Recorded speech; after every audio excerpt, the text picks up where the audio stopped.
Hello, 我是 I am 赵 ZHAO Chuang. Let's draw a giant oceanic manta ray, a very large fish with a bizarre look. Its Chinese name, Fu Fen, literally bat ray, derives from its flat bat-like body. However, it is closely related to sharks. It is a cartilaginous fish and shares typical features with sharks. From a bottom-top view, you will see a pair of 5 gill slits on the ventral side of its body, which is a typical feature of cartilaginous fish.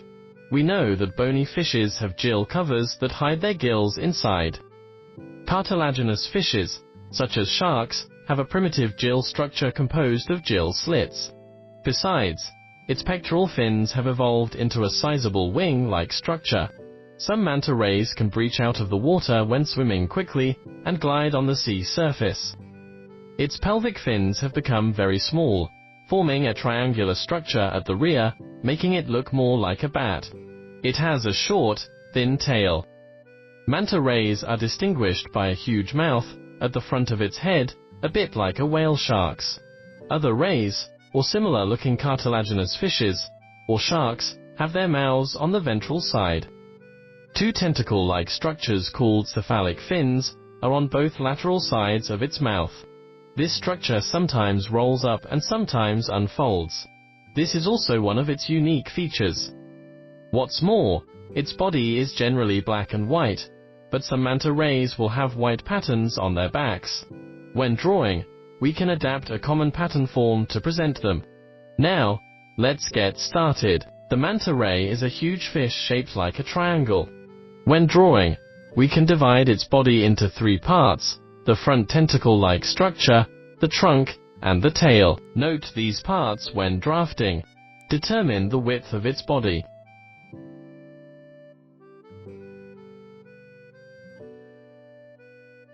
Without the tentacle-like structure, which is called cephalic fins, at the front of its body, the foremost of the head is here, and the rearmost of its trunk is here. Its overall shape is like this.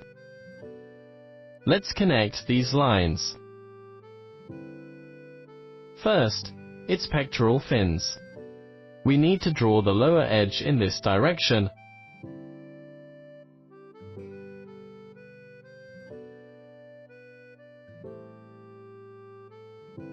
Followed by the fore-end of its face. The 2 eyes are located here. Draw the line starting under the eye to form its pectoral fin.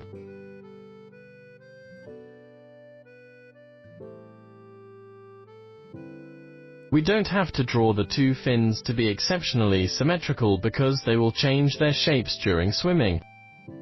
Then, draw its 2 eyes. We can draw his eye to be slightly larger and the other smaller, because we are observing it obliquely from this side. On this side, we can draw its back bulged. It also has 2 rear pelvic fins, usually attached to the top of the tail. Then, we move to draw the cephalic lobes in front of its mouth. They are curved and sometimes roll up.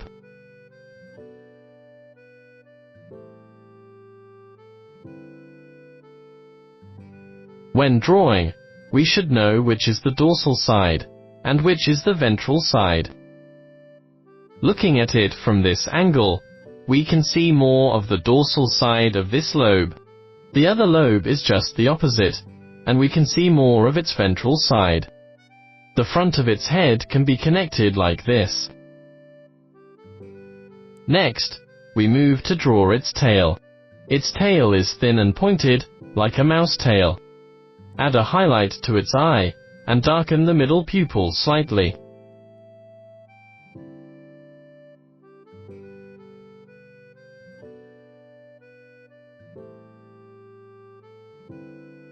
On its back, we can use thin lines to draw some patterns.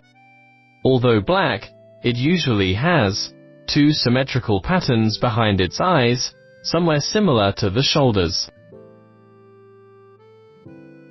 We can also draw a simple pattern on the tip of its pectoral fins. Do the same to the tip of its pelvic fins. Then, let's draw some structural lines. For example, we can add some structural lines to the thinner and movable lower part of its pectoral fins.